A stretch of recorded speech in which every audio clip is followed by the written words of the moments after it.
Hello बच्चों, welcome back to the physics चूरमा।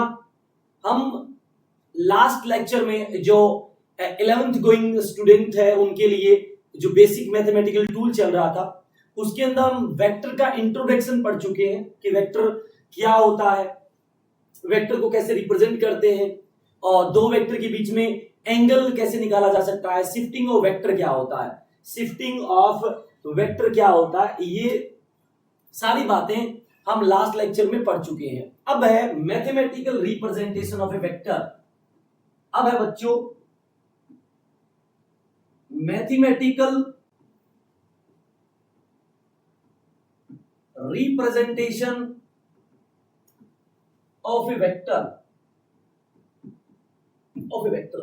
कि mathematically किसी वेक्टर को किस तरह से रिप्रेजेंट किया जा सकता है, किस तरह से रिप्रेजेंट किया जाता है, और वो हम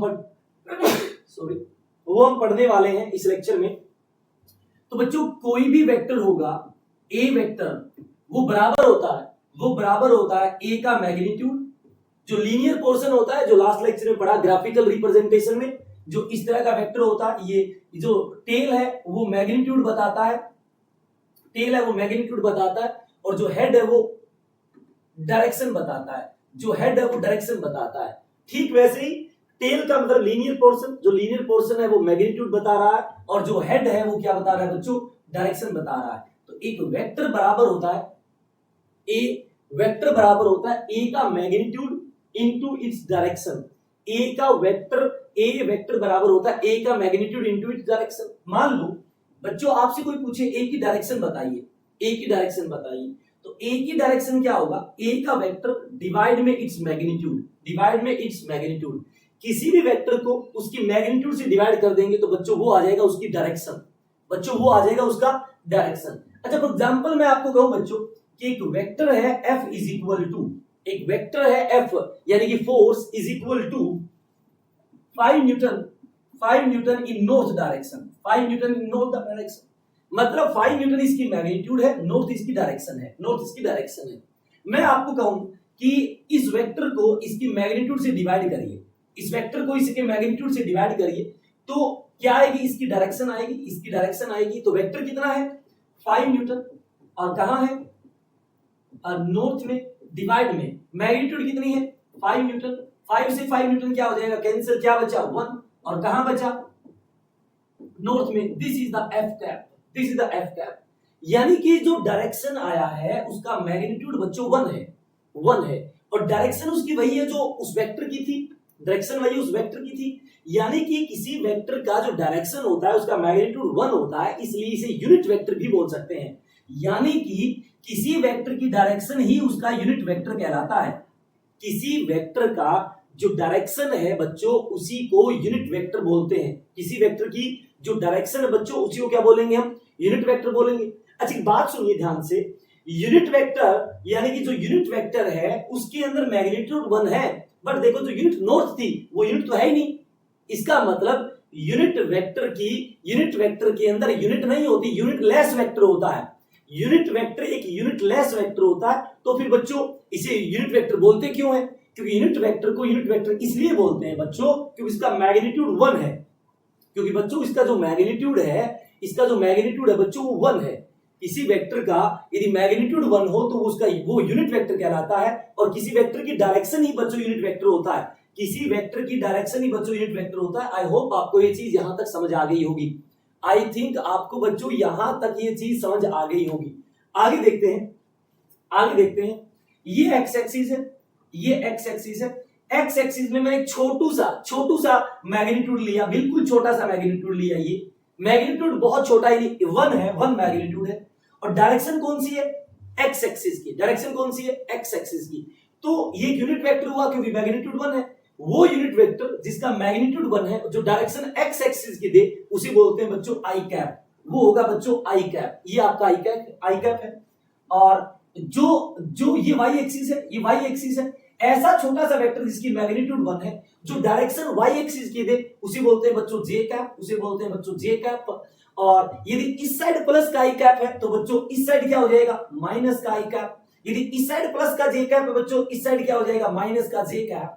अब अब एक वेक्टर जो बाहर है, बाहर इस प्लेन से बाहर है, प्लेन से बाहर, वो डायरेक्शन जेड की होती है, और यदि इसके अंदर मैं छोटा सा वेक्टर ले लूं, छोटा सा वेक्टर ले लूं, छोटा सा वेक्टर, तो वो होगा के कैप। मतलब आउटवर्ड होगा, जो प्लेन से बाहर आएगा उसे मैं के कैप बोलूंगा, जो प्लेन के अंदर होगा बच्चों उसे बोलूंगा मैं माइनस के कैप।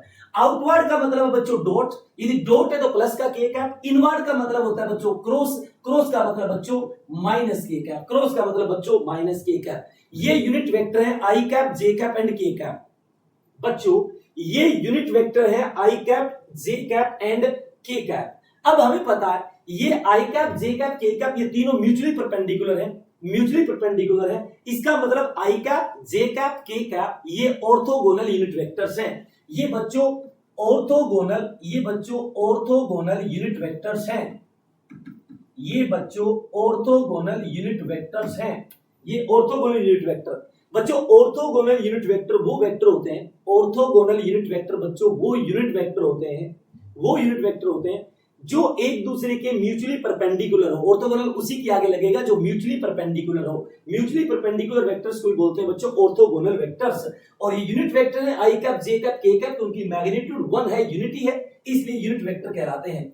इसलिए बच्चों ये यूनिट वेक्टर कहलाते हैं।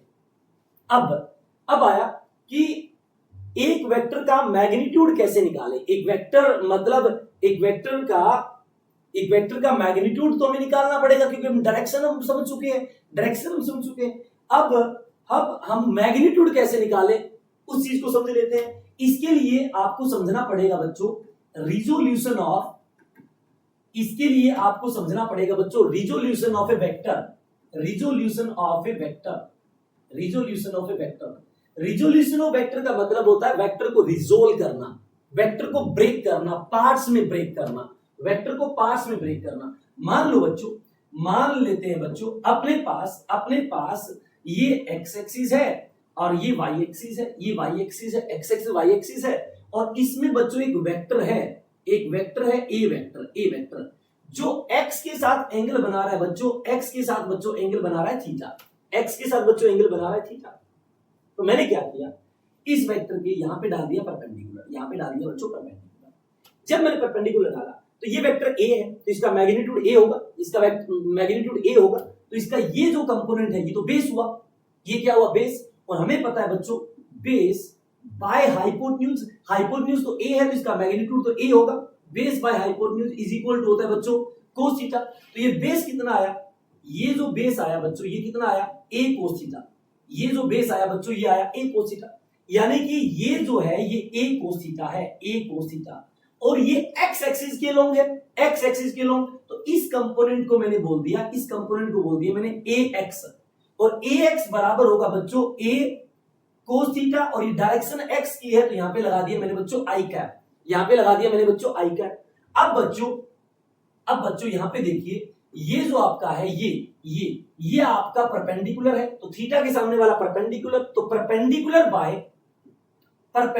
बाय हाइपोटेन्यूज में करूंगा इज इक्वल टू आएगा साइन थीटा। तो ये परपेंडिकुलर जो आया है, ये परपेंडिकुलर जो आया है बच्चों, परपेंडिकुलर जो आया ये क्या आया a sin theta, a sin theta.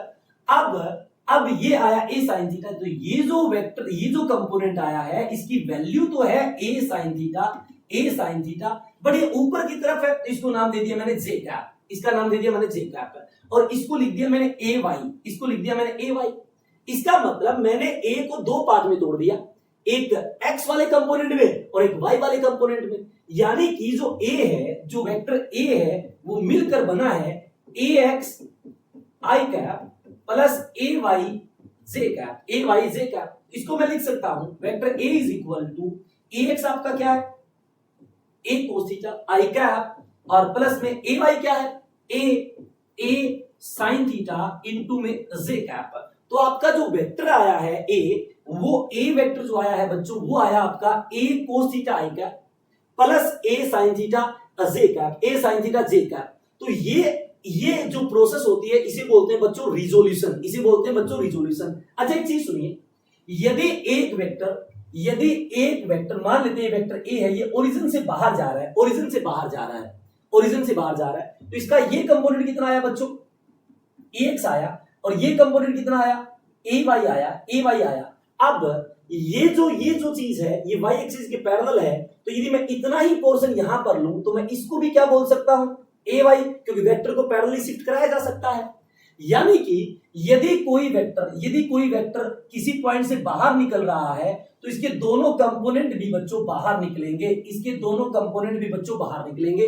a बाहर निकल रहा है तो ax भी बाहर निकलेगा, ay भी बाहर निकलेगा।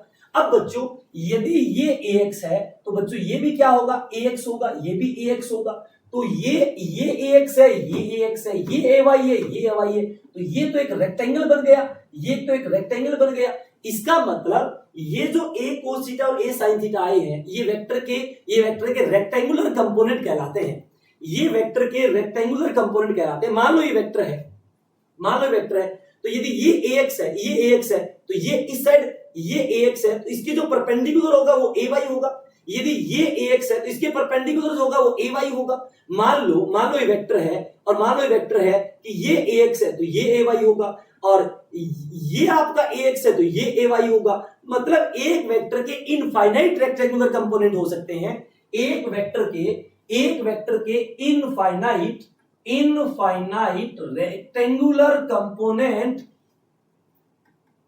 इनफाइनाइट रेक्टेंगुलर कंपोनेंट बच्चों हो सकते हैं, किसी एक वेक्टर के इनफाइनाइट रेक्टेंगुलर कंपोनेंट बच्चों हो सकते हैं। कोई भी वेक्टर है उसके रेक्टेंगुलर कंपोनेंट कितने होंगे, इनफाइनाइट होंगे। इस पूरे प्रोसेस को बोलते हैं रिजोल्यूशन। मान लो बच्चों एक वेक्टर किसी के अंदर जा रहा है, इस ओरिजिन के इस पॉइंट के अंदर जा रहा है, तो इसके जो दो कंपोनेंट बनेंगे ना ax, वो भी उसी के अंदर जाएंगे। यदि कोई वेक्टर बाहर निकल रहा है तो इसके कंपोनेंट भी बाहर निकलेंगे, यदि कोई वेक्टर अंदर जा रहा है तो उसके दोनों कंपोनेंट भी क्या जाएंगे, अंदर जाएंगे। दोनों कंपोनेंट भी कहां जाएंगे, अंदर जाएंगे। वेक्टर भी बाहर निकल रहा है तो दोनों कंपोनेंट भी बाहर जाएंगे, यदि वेक्टर अंदर आ रहा है तो दोनों कंपोनेंट भी बच्चों अंदर आएंगे। दोनों वेक्टर के दोनों कंपोनेंट भी बच्चों क्या आएंगे, अंदर आएंगे। इसी को बोलते हैं रिजोल्यूशन। अब बच्चों जो वेक्टर a है वो a cos थीटा और a sin थीटा से मिलकर बना है। जो वेक्टर a है वो a cos थीटा और a sin थीटा से मिलकर बना है। इसका मतलब बच्चों ये जो वेक्टर a है इसका मैग्नीट्यूड a है, इसका मैग्नीट्यूड a ही आना चाहिए इन दोनों को जोड़ने से, a cos थीटा और a sin थीटा। और मुझे पता है a cos थीटा और a sin थीटा का स्क्वायर करके ऐड करूंगा ना तभी ये a आएगा। इसका मतलब किसी वेक्टर का मैग्नीट्यूड निकालने का तरीका होता है, उसके i कंपोनेंट का स्क्वायर प्लस उसके j कंपोनेंट का स्क्वायर, ये जो ay है उसका स्क्वायर, प्लस में यदि z कंपोनेंट और होता तो उसके z कंपोनेंट का स्क्वायर और अंडर द रूट। ये किसी वेक्टर की मैग्नीट्यूड निकालने का फॉर्मूला है, बच्चों मैं आपको कहूं एक वेक्टर है i cap plus j cap plus k cap, i cap plus j cap plus k cap.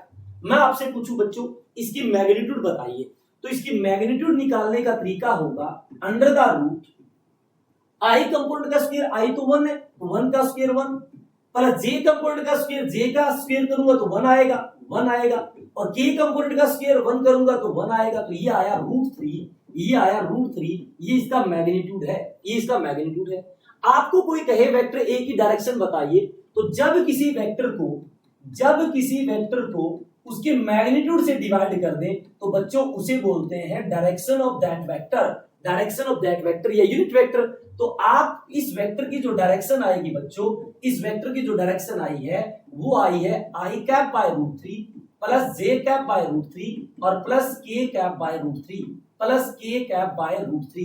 i cap by √3 plus j cap by √3 plus k cap by √3। ये आया है बच्चों उस वेक्टर की डायरेक्शन। तो किसी वेक्टर का मैग्नीट्यूड कैसे निकलता है और किसी वेक्टर की डायरेक्शन कैसे निकाली जाती है वो हमने यहाँ पे चेक कर लिया कि किस तरह से वेक्टर का मैग्नीट्यूड निकलेगा और किस तरह बच्चों वेक्टर की डायरेक्शन निकलेगी, और क्या होता है रिजोल्यूशन ऑफ वेक्टर, और क्या होता है रिजोल्यूशन ऑफ ए वेक्टर, और क्या होता है किसी वेक्टर के रेक्टेंगुलर कंपोनेंट। किसी वेक्टर के बच्चों रेक्टेंगुलर कंपोनेंट। यदि यहां तक आपको समझ आ गया है तो एक बार आप अपने इस चैनल को लाइक एंड सब्सक्राइब जरूर कर लें। आप अपने फिजिक्स चूरमा को लाइक एंड सब्सक्राइब जरूर कर लें बच्चों। यदि यहां तक आपकी हर चीज क्लियर हो रही है तो एक बार आप फिजिक्स चूरमा को लाइक एंड सब्सक्राइब जरूर करें, लाइक एंड सब्सक्राइब जरूर करें। अब बच्चों हमें सीखना है एडिशन ऑफ टू वेक्टर। अब बच्चों हमें सीखना है एडिशन ऑफ टू वेक्टर। अब किस तरह से एक वेक्टर को ऐड किया जाता है, किस तरह एक वेक्टर को ऐड किया जाता है वो हम सीखने वाले हैं। अब सुनिए बच्चों, अब देखिए यहां पे मान लेते हैं सबसे पहले हम सीखेंगे ग्राफिकल एडिशन। सबसे पहले हम सीखेंगे graphical addition of two vector. Graphical addition of two vector कि graphical addition of two vector बच्चों क्या होता है। मान लो बच्चों अपने पास एक वेक्टर ए है, अपने पास बच्चों एक वेक्टर ए है और ये वेक्टर ए बी है, ये वेक्टर बी है, ये वेक्टर बी है। अब इन दोनों का ऑर्डर सेम है, देखो ये एक ही सेंस में चल रही हैं, जो वेक्टर इन दोनों के अपोजिट आए, जो वेक्टर इन दोनों के बच्चों अपोजिट आए, ये आया अपोजिट आया। जो पहले के टेल को दूसरे के हेड से जोड़ दे इन अपोजिट ऑर्डर, वो उनका रिजल्टेंट कहलाता है। तो मैं ग्राफिकली बच्चों लिख सकता हूं, जो ये अपोजिट ऑर्डर में आ रहा है ये इनका रिजल्टेंट है आर वेक्टर। तो आर इज इक्वल टू आएगा बच्चों ए वेक्टर प्लस बी वेक्टर। जिन वेक्टर का सेंस सेम है उनको ऐड कर दीजिए, जो अपोजिट ऑर्डर में आ रहा है वो बराबर में कर दीजिए, वो उन दोनों वेक्टर का रिजल्टेंट होगा। मान लो बच्चों ये वेक्टर ए है, ये वेक्टर बी है और ये वेक्टर बच्चों सी है, तो जो वेक्टर इनके अपोजिट ऑर्डर में आएगा, जो पहले के टेल को लास्ट के हेड से जोड़ देगा इन अपोजिट ऑर्डर, तो वो इन तीनों का रिजल्टेंट कहलाएगा। आर इज इक्वल टू आएगा ए plus B vector plus C vector. ये इनका ग्राफिकल एडिशन है, ये बच्चों इनका ग्राफिकल एडिशन है। तो ग्राफिकली कोई वेक्टर्स का जो रिजल्टेंट होता है वो पहले के टेल को और लास्ट के हेड को जो अपोजिट ऑर्डर में जोड़ता है वही उनका रिजल्टेंट कहलाता है। अब हमें पढ़ना है mathematical addition of two vector. अब हमें बच्चों पढ़ना है mathematical addition of two vector. बच्चों एक वेक्टर ए है और ये वेक्टर बच्चों बी है, ये ए वेक्टर है और ये वेक्टर क्या है, बी है। और इनके बीच में जो एंगल है बच्चों वो है थीटा,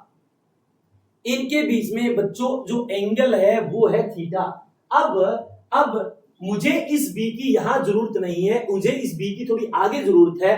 तो मैंने क्या किया, ये वेक्टर मान लेते हैं अपने पास ए था और पहले ये वेक्टर बी यहां था, मैंने इसको यहां शिफ्ट करा दिया। जो वेक्टर पहले यहां पर था बी, ये बी वेक्टर था, मैंने इसको यहां पर शिफ्ट करा दिया। ए और बी के बीच में एंगल कितना है, थीटा है। तो ये ए है तो इसके आगे जो जाएगा वो भी ए होगा। तो अब भी तो ए और बी के बीच में एंगल कितना है, थीटा है, थीटा। हमें पता है जो पहले के टेल को दूसरे के हेड से जोड़ दे अपोजिट ऑर्डर में, तो बच्चों वो उनका रिजल्टेंट कहलाता है। तो ये आया बच्चों आर वेक्टर। अब ध्यान से देखिए, ये ए है और ये आपका बी है और रिजल्टेंट इनके बीच में है। तो दो वेक्टर का रिजल्टेंट बच्चों हमेशा उनके बीच में जाता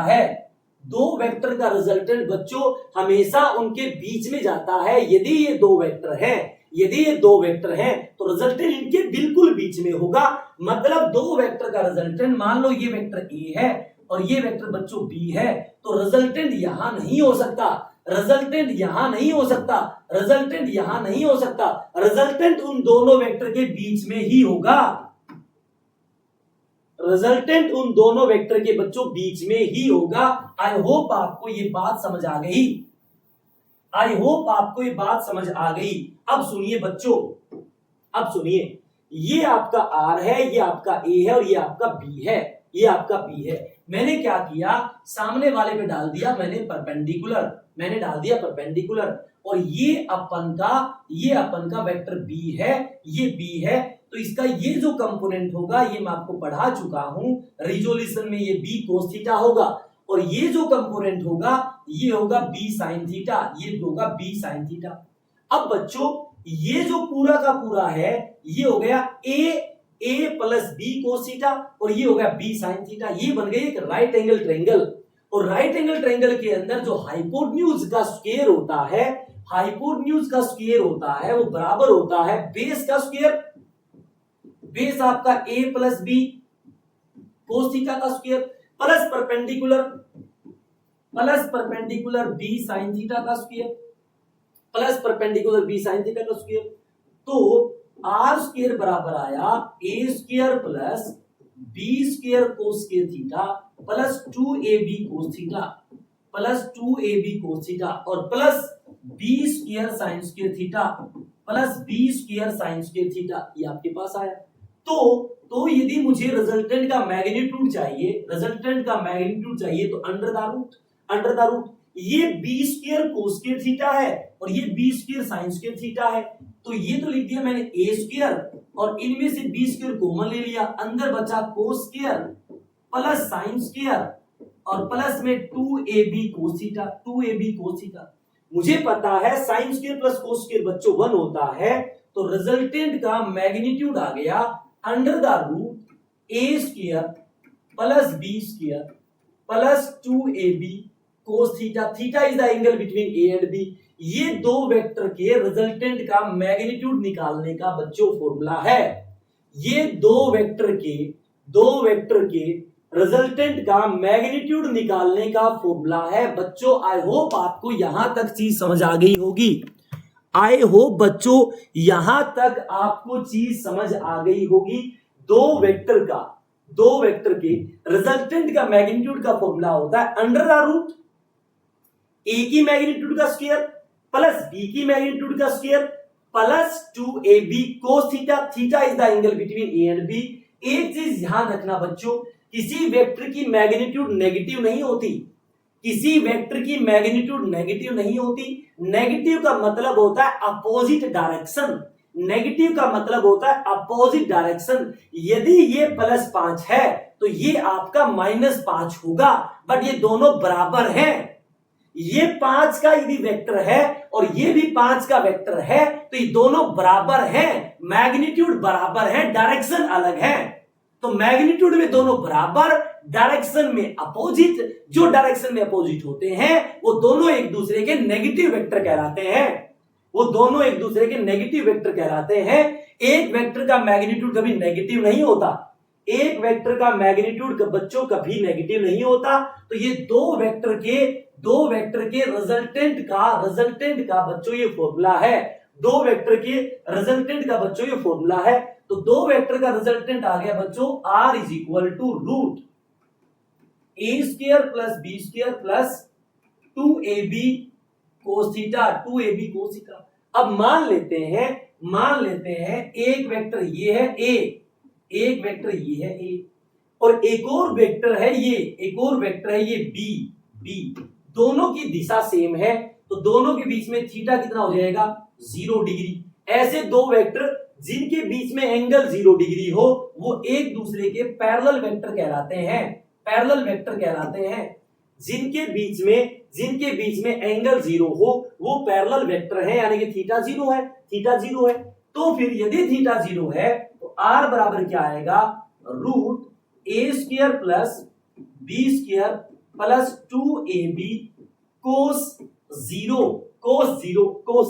और कोस 0 बच्चों 1 है, तो r बराबर होगा ये आया a square plus B square plus 2ab, तो ये आएगा a प्लस बी का होल स्क्वायर, ये आएगा a प्लस बी का होल स्क्वायर, ऊपर रूट है तो बच्चों दोनों वेक्टर का रिजल्टेंट आ जाएगा दोनों की मैग्नीट्यूड के जोड़ के बराबर, दोनों की मैग्नीट्यूड के जोड़ के बराबर। तो दो वेक्टर का रिजल्टेंट उनके सम के बराबर है, यानी दो वेक्टर डायरेक्ट भी ऐड हो सकते हैं, दो वेक्टर बच्चों डायरेक्ट भी ऐड हो सकते हैं। दो वेक्टर डायरेक्ट तब ऐड होंगे जब उनकी डायरेक्शन सेम होगी, यानी जब दो वेक्टर पैरेलल होंगे तो दोनों का जो रिजल्टेंट है वो उनके जोड़ के बराबर आता है, और ये दो वेक्टर का मैक्सिमम रिजल्टेंट होगा।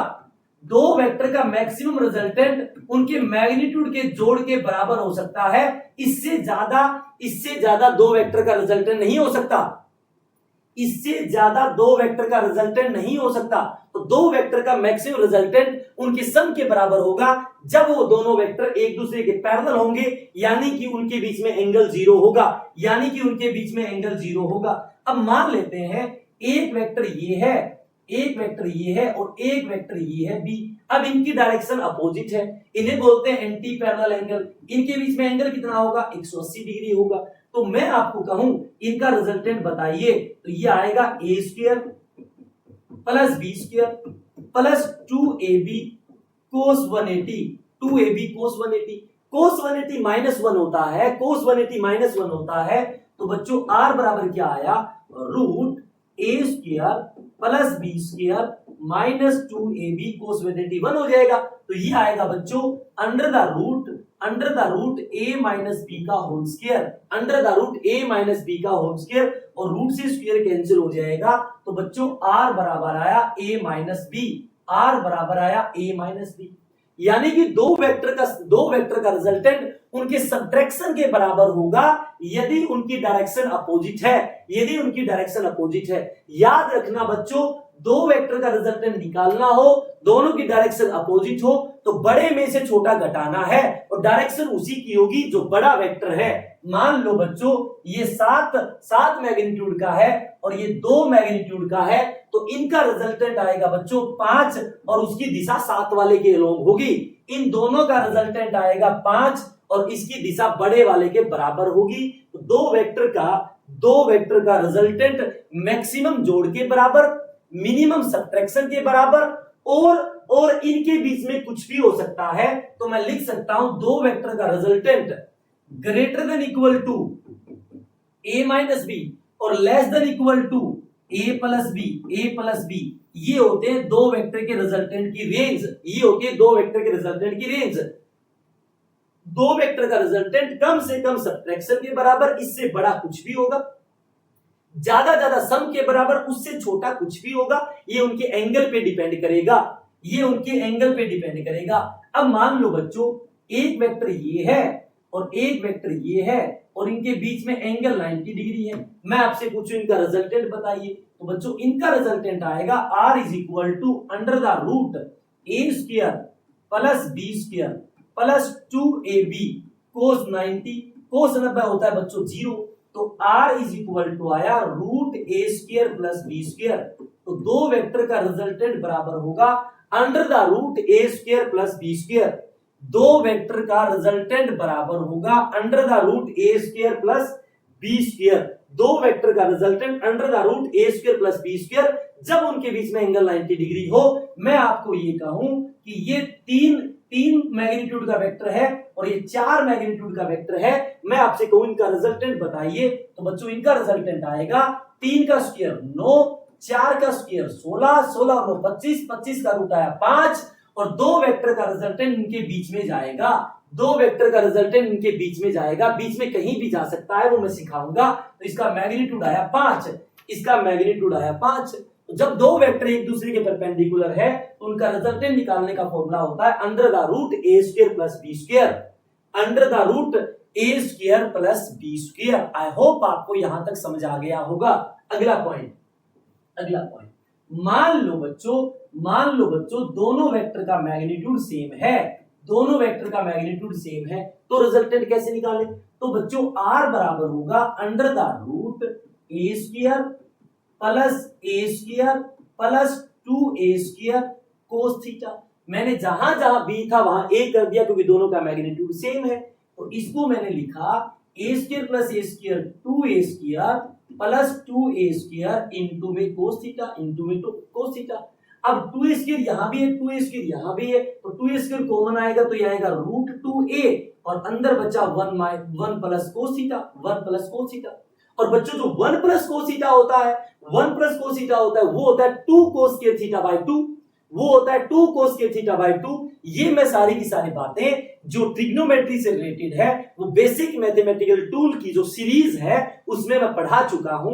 यदि आपको बीएमटी नहीं आता और आपने अभी तक नहीं पढ़ा तो जल्दी से जाइए फिजिक्स चूरमा चैनल पे, वहां बेसिक मैथमेटिकल टूल की मैंने सीरीज बना रखी है, 1 बाय 1 सारी इंपॉर्टेंट बातें हैं, उसको आप पहले पढ़ें और फिर वेक्टर को समझें। 1 प्लस कोस थीटा होता है बच्चों, 1 प्लस कोस थीटा होता है 2 कोस स्क्वायर थीटा बाय 2, तो √2 इंटू √2 2, ये आया a और कोस स्क्वायर के ऊपर रूट है तो कोस थीटा बाय 2। ये दो सेम मैग्नीट्यूड के वेक्टर का रिजल्टेंट निकालने का फॉर्मूला होता है। ये दो सेम मैग्नीट्यूड के वेक्टर का रिजल्टेंट निकालने का फॉर्मूला होता है 2 दोनों में किसी एक की मैग्नीट्यूड इनटू में cos theta by 2। Theta is the angle between both vector, theta is the angle between both vector.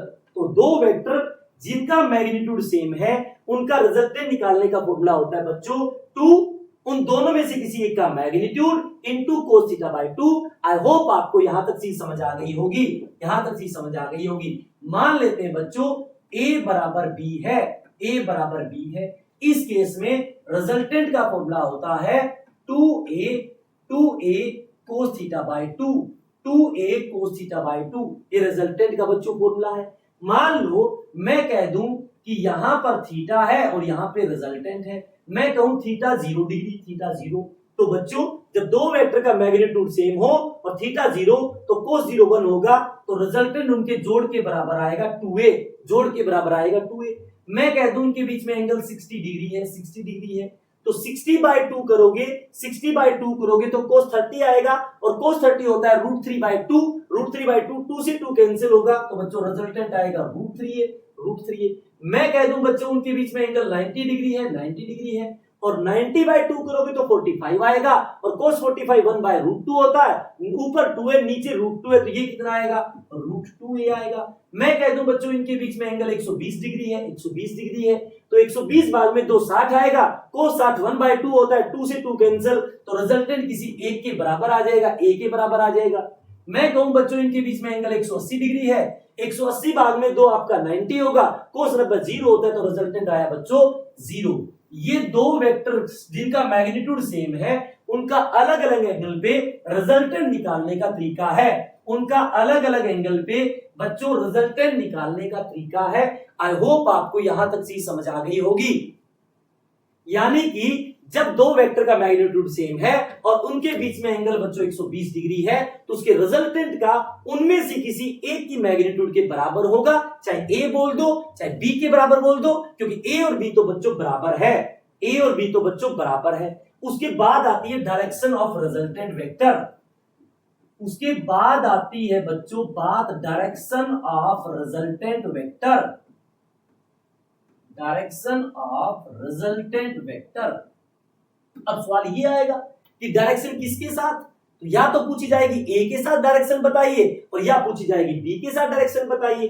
जैसे कि ये वेक्टर a है, ये वेक्टर a है और ये अपना वेक्टर b था, ये अपना वेक्टर b था और इनके बीच में एंगल कितना था, थीटा था, तो रिजल्टेंट तो बीच में जाएगा, रिजल्टेंट तो बीच में जाएगा, कितना जाएगा r जाएगा, r जाएगा, रिजल्टेंट तो आपका r जाएगा। अब हमें पता है ये b है तो ये भी b है, ये भी b है, इनको आगे मिला देते हैं रिजल्टेंट को, ये भी आपका वेक्टर b है और ये एंगल थीटा है, थीटा, तो ये कितना आएगा, ये कितना आएगा b sin थीटा आएगा, अभी करके दिखाया था मैंने, और ये कितना आएगा, ये b cos थीटा आएगा, b cos थीटा आएगा।